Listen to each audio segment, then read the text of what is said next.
Hey, we've come to the end of the 5-part series.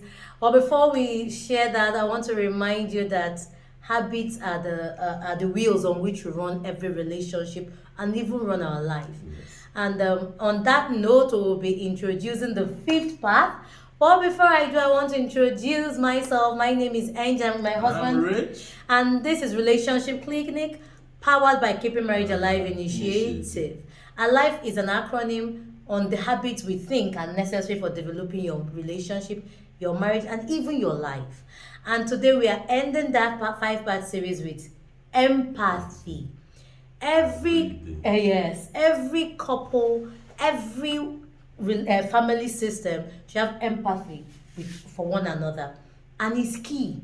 Empathy requires you taking yourself intentionally to put yourself in the other person's space and see how they feel. Let me share an example. Maybe a few years ago we had, I don't know if you've heard this story, but it's good. Well, before we say thank you, welcome, comment, let's know what you're learning from this series. Okay, quickly. I remember my husband, we had a seminar for the staffs, for Keeping Marriage Alive staffs years back. And I remember they said we should share in one word what our life was. And I wrote adventure, and my husband wrote horror. And I was in shock. We experienced virtually, because we work in each other's space. We experienced virtually everything. So I had to call him later and give him ask, maybe why was your relationship last year, horrifying? Even though we shared the same thing, his perspective and the way he felt about it was different. And that's what we're talking about today. Empathy is not judging someone from your own point of view, but taking an objective look and say, okay, let me hear you. Let me understand where you're coming from. And I think if we have empathy for one another, a lot of the issues we have in marriage will really be less. If you feel what the person feels at that point, it draws out more love for you, for that person. Really. Exactly. Sometimes when your spouse is angry with you, and empathy, I think for my years of understanding empathy, it only happens in the place of prayer. The more you pray for your spouse or your children, your feelings become empathetic to one another. You begin to feel their pain. So when my husband is angry, let's give an example. I don't react. I begin to say, okay, why is he angry? What's the pressure?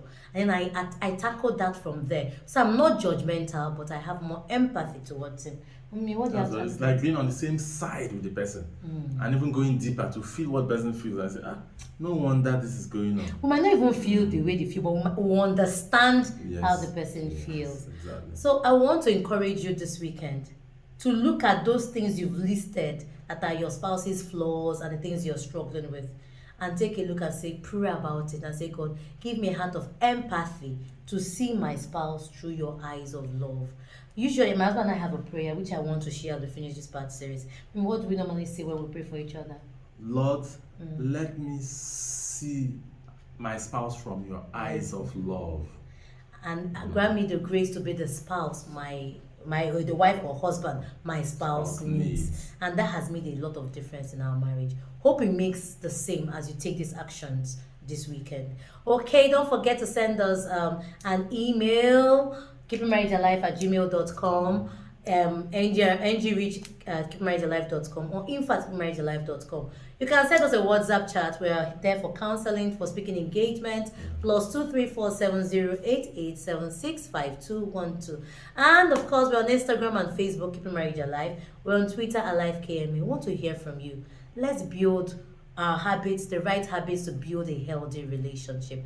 And I want to remind you that Keeping Marriage Alive Initiative is a habit shop that caters to the needs in marriages, families, and society. And our vision is to be the foremost habit organization that provides practical solutions in building a strong, healthy marriage and family in Africa and beyond. Hope you will join this stream. Let's make our marriages work. Bye.